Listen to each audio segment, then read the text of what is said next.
Hello everyone, my name is Erika, and in today's stream we will be continuing the creation of the bones, meshes, and especially physics constraint on the character that I'm about to show. Okay, so we left this character looking like this. It doesn't have anything except, it has the basic bones, but it already has some physics applied to the feathers. So today we're gonna be continuing adding this kind of controls on the rest of the parts that are present in this skeleton. Let's start. I will be starting with this wing that I have here. I'll turn the wing into a mesh by checking the mesh checkbox, as always. I'll edit the mesh, and then I can create the structure for this mesh. Let's try tracing. Whatever, I'm gonna start with this and remove the extra vertices, I think. I like this mesh, press OK. And I'll add here, create some vertices, and clean up also the extra vertices that I have here. So what I'm aiming for with these, I'll dim so you can see better, is to have some parallel lines, horizontal lines, especially in this area here, so that we can have the swinging motion. Now, the more I distribute these along the edge, the more ample the surface that can bend is gonna be.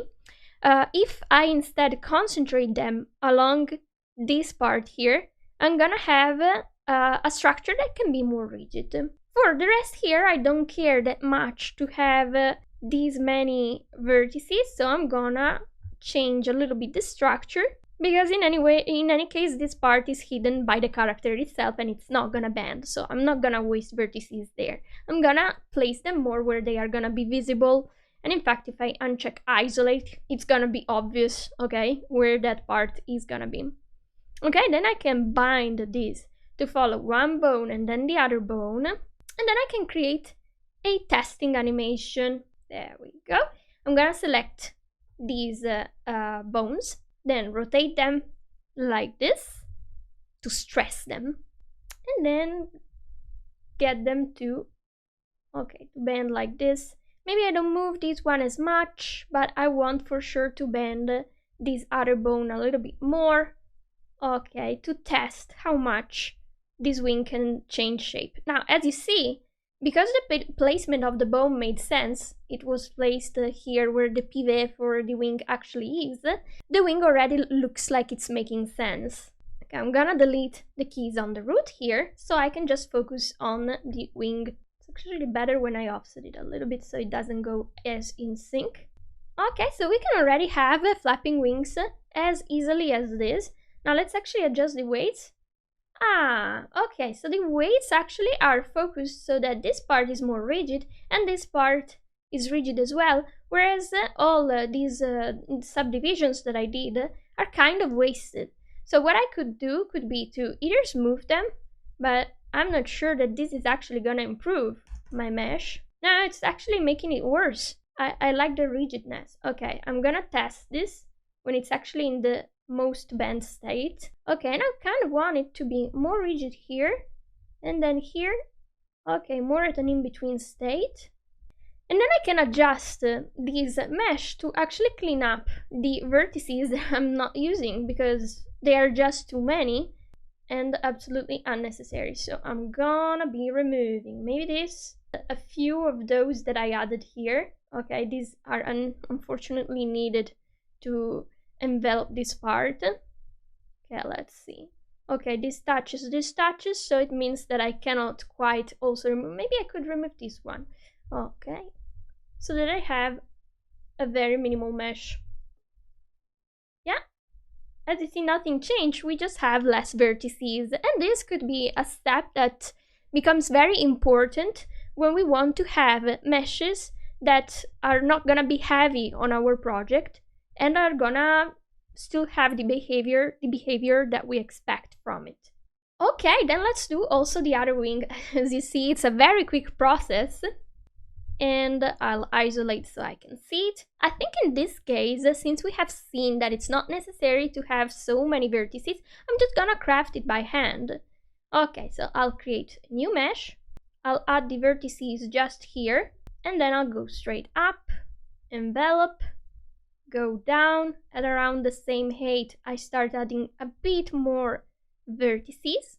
And then again, I don't need as many vertices anymore, so I just create a straight line. Perfect! Then I'll bind these two bones, and I'll go in animate mode and create the testing animation for these. For example, if it's like this and I want them to truly be similar, I could scale these up when they are in a similar pose and get this to be back to normal in the middle. Okay. Yeah, so now they kind of look similar. Well, for the part that it's gonna be visible, I think that's okay. I could add maybe some controls to make this more 3D, but I don't think it should be the focus of this animation. I can test this with physics. So I'll select all of these 4 bones that I just created, and I'm gonna choose new physics constraints. Let's see how this performs. I should create a separate animation. I'll call this just root test, so I have that. And I'm gonna be doing that motion of the root just so I can see all of the parts moving at the same time. Yeah, something about the way these wings are moving is not convincing me entirely. If you remember the last time we said that we can change how much the physics are interacting with these various parts, have less rotation. Oh yes, I think what I wanted was to have less rotation on the wings here. I could actually get them to scale a little bit. Look at that's being scaled. It's actually not good. No, I don't like it. Let's see shearing. Okay, so I'll get the shearing to be only a little bit. What about the vertical movement? I think the vertical movement is gonna be more interesting than this. So I'm gonna add to the test animation also some vertical movement. Yeah, now they are super smooth, they are perfect, so I'm happy like this. I'm gonna be saving. I think I'm gonna be going with the legs. And I'm sure that some of you will be wondering how to create a good mesh for these. Again, I'll attempt tracing first, maybe less concavity, so it goes less in on the inside. I'm gonna accept these, and then I'm gonna remove these vertices here. Yeah, I can simplify this. Here I'm leaving a bit more vertices because it's the part that bends. The part that bends the most is gonna be around this place. Could actually add a vertex here in the middle to get the various vertices to behave a bit nicer, in a nicer way. Okay, and then I'm gonna stop the deformation by adding this vertex here so that I don't have this connection here that would distort that part more. Okay, so it's left like this. I'll be adding a few more vertices around the ankle so that the ankle can rotate in a nice way. And again, I don't want the shoe to distort, I only want her foot to be able to distort. So I'm gonna block these. I can add a vertex, or I can actually just create a straight line. I think I'm gonna add a vertex in this case, so I can get it to be firm. And also add another one here. This is not as necessary, I could remove this one. And I also don't need this one that I guess I accidentally added earlier. Can I remove this? It's very close to this part. And I'll modify the mesh so that no pixels are cut. Then I'll be also creating the mesh for the other foot, so we do them together and we can see them move together. It would be nice. So mesh, edit mesh, trace. I like where the less detail is going. I'll accept the result. I'll create some more vertices around the crucial places. Again, I'll add a vertex here on the pivot and limit the distortion like this. Okay, I'll try to have a similar situation here. I'll accept this one, save, bind, and I'll bind these 3 bones. 1, 2, 3. Some parts that are in the way, so I'll temporarily disable the skirt, and I'll create my testing animation to see if everything is moving nicely as it should. So for these, I'll select the create tool. I'm in setup mode.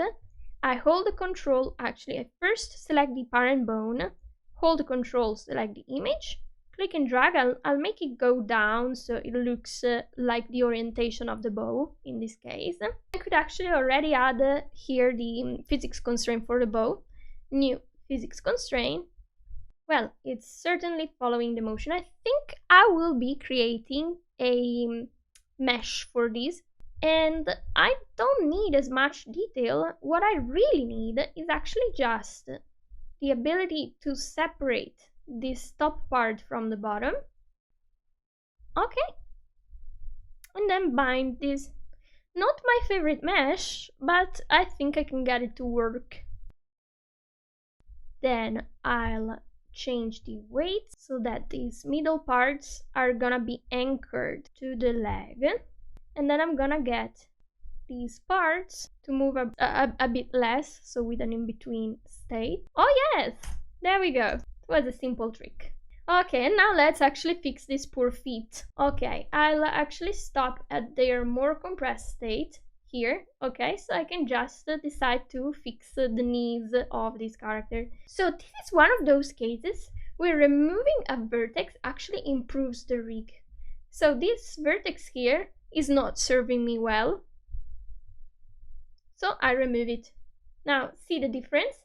Before it was like this, now it's like this. Instead, on the inside of this leg, we can see that here where it bends specifically, it could use in between these, around this vertex here, 1, 2, and 1 more vertex. So I'll add those, 1, 2, and another one.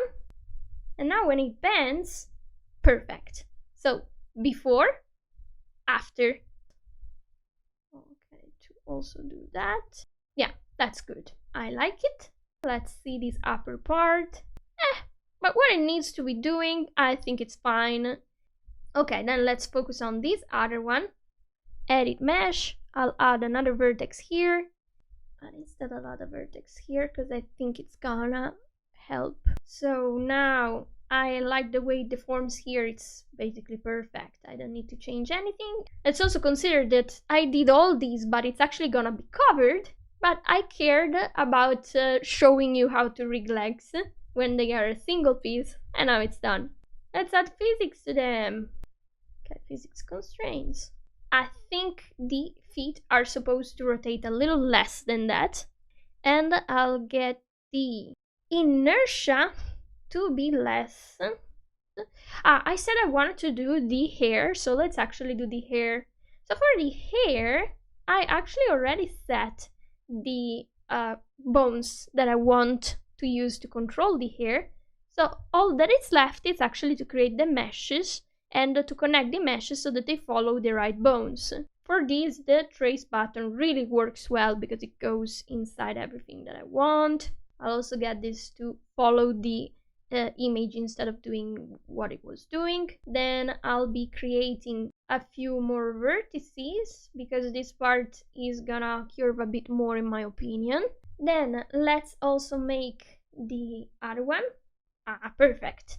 I'll just add a few more vertices.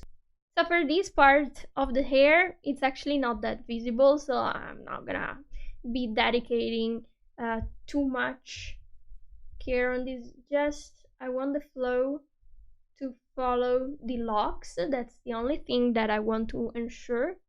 Alright, let's do hair too. These are the most important ones because they are the most visible. Then the others I'm gonna even do in a more simplified manner. Let's bind all these meshes. There's a trick to bind multiple meshes at the same time. It consists in selecting the various meshes, then pressing bind, then selecting the target bones, pressing the spacebar, and it will have worked for all these parts. Oh yes. I'll just select the bones, choose new physics constraint, I'll switch to animate mode. Okay, and then it's just a matter of calibrating these meshes. I'll select the first mesh and I'll add more of the hair influence. For the last bit, I for sure want it to be influenced by this part of the hair. Okay, and I think that I'll need to smooth out these weights. Yes, okay, yeah, that's working for the first bit of hair. For these, I like to test it using this method.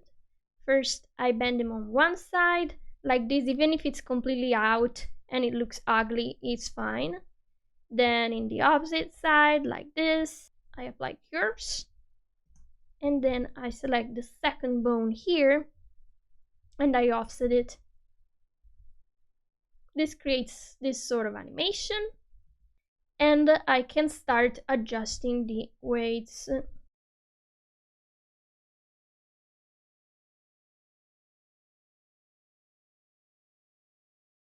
Okay, so if I go to the root test, now the hair looks like it's more unified. For the amount that the hair is going to move, I think I'm satisfied. I actually want this to also translate a little bit. I think that's gonna make it better. Let's see. Yes. Maybe a little bit of scale. How about scale? Yes, scale is good.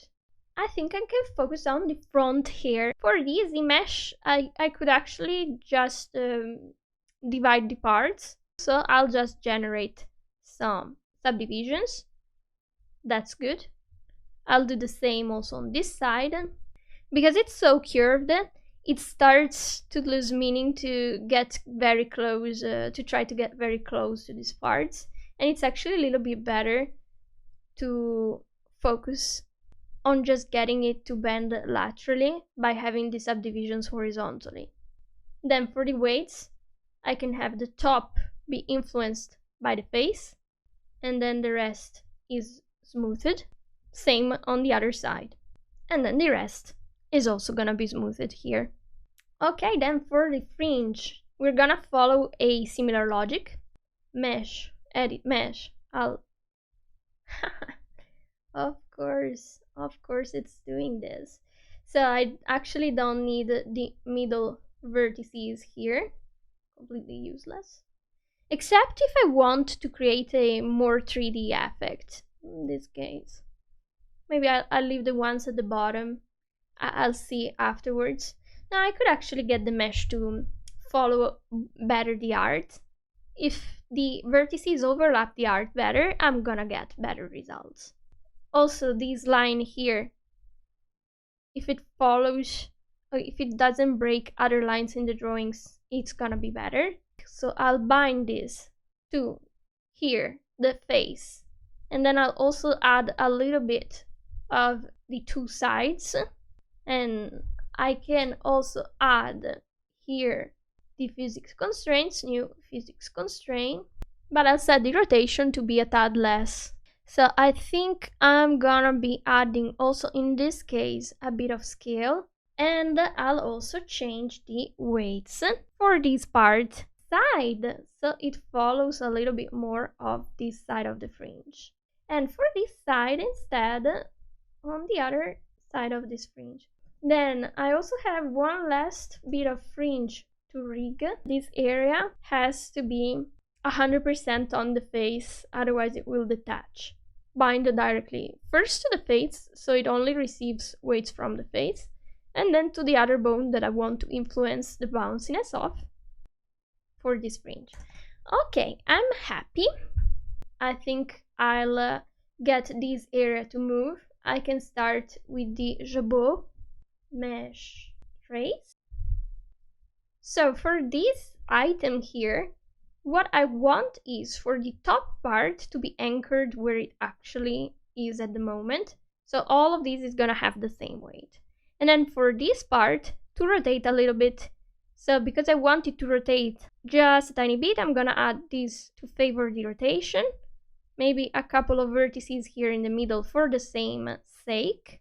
Bind this baby to its own bone, and we set the bottom bone here. So to test the Jabot, I'm gonna also rotate it first in one direction and then the other. So to change the weights, changing the weights, it's gonna be also simple matter. First I'll get them all to be on the Jabot, and then I'll get the parts that I want anchored to the character to follow the character body up. Then for these parts, I want an intermediate weight, and then I'll play the animation. If I want this to feel a bit more 3D, I can add to the middle vertices more influence of the bone that is moving, creating this effect of further depth, and instead getting these two on the sides to be more on body up.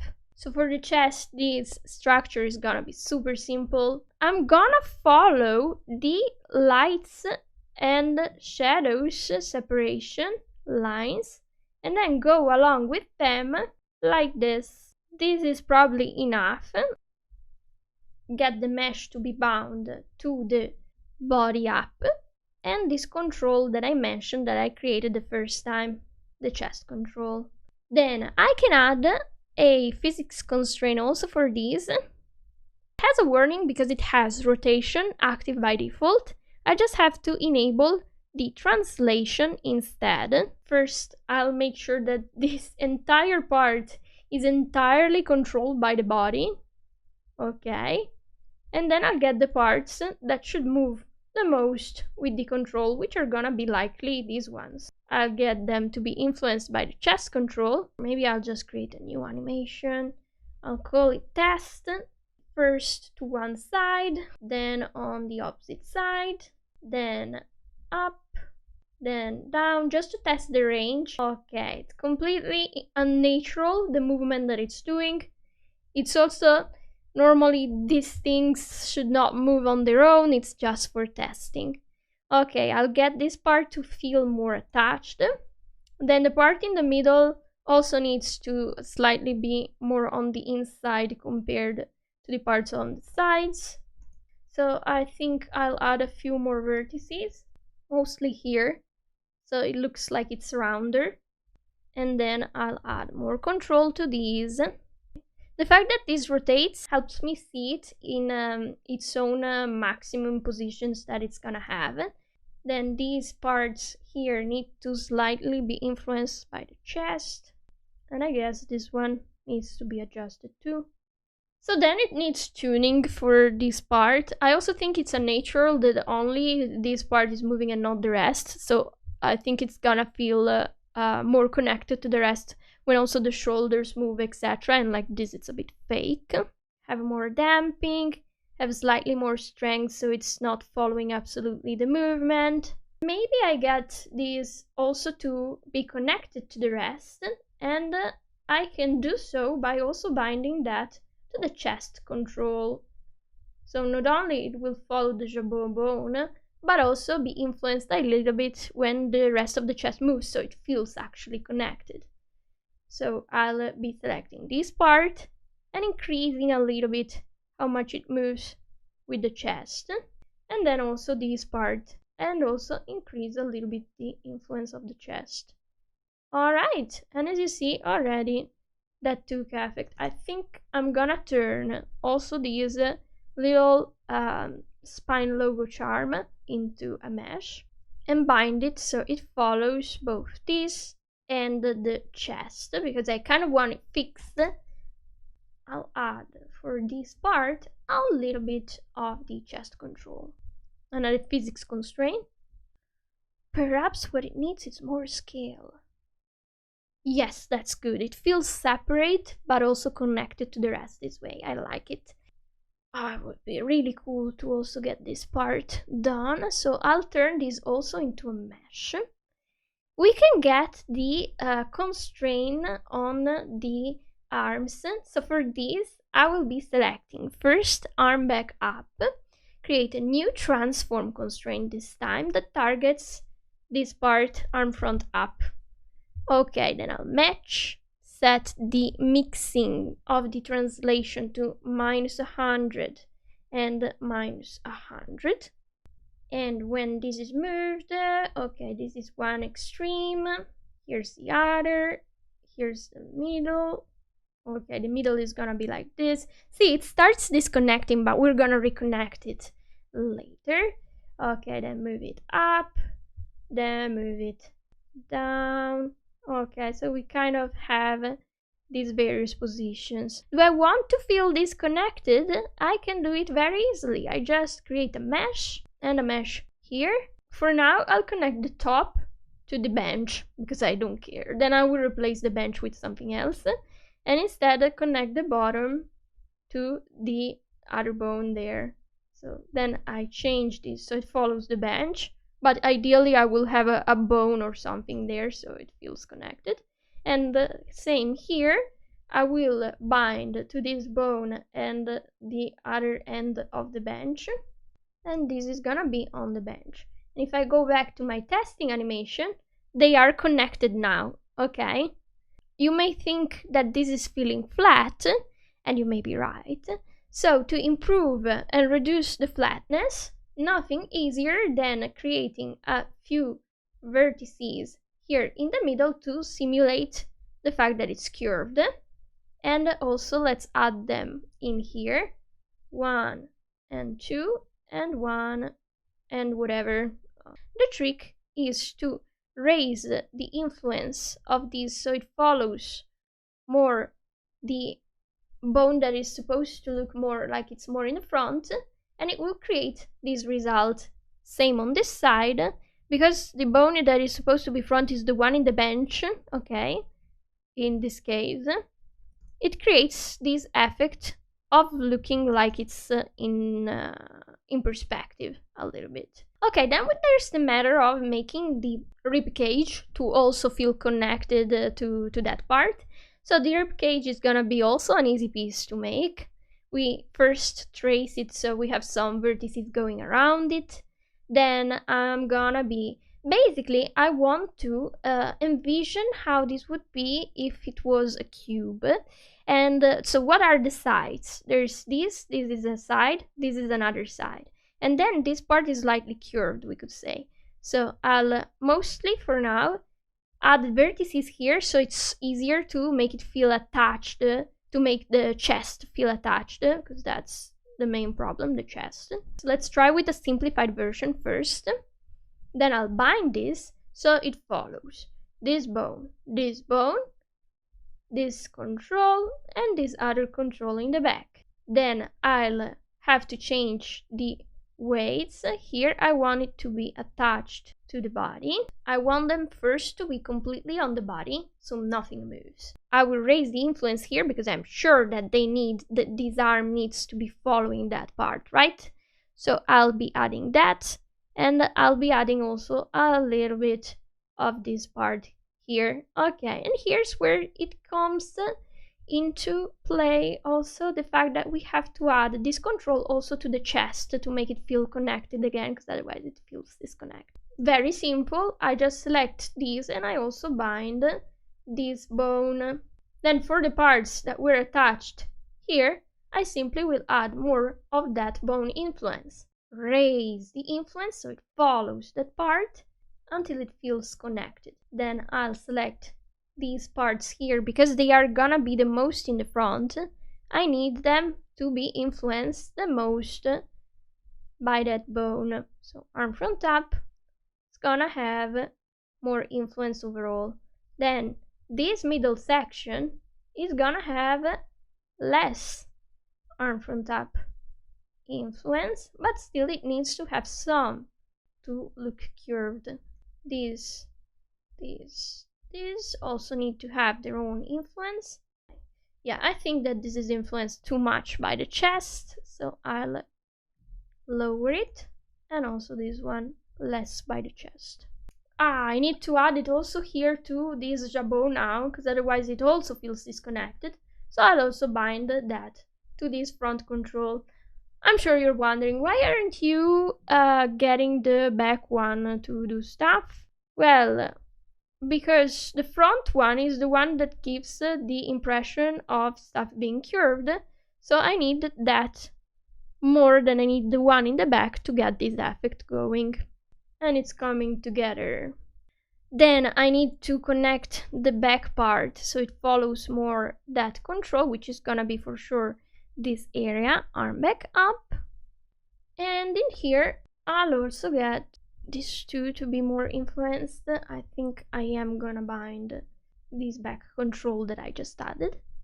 I get them to be influenced by arm back up. And now I can have some fun by getting this and this bone to also have some physics, but just a little bit. Now I just have to reduce the amount of horizontal movement, and for the body up I'll have way less rotation in general. I also think that these legs are moving too much in sync, and I want one of them to have more inertia or something, so they are moving differently. Yeah, so this will be the end of the stream. As you see, it can be very fun to add physics to our project. Once again, thank you for following until now. If you have suggestions or questions, feel free to ask them in the comments of the video. See you next time!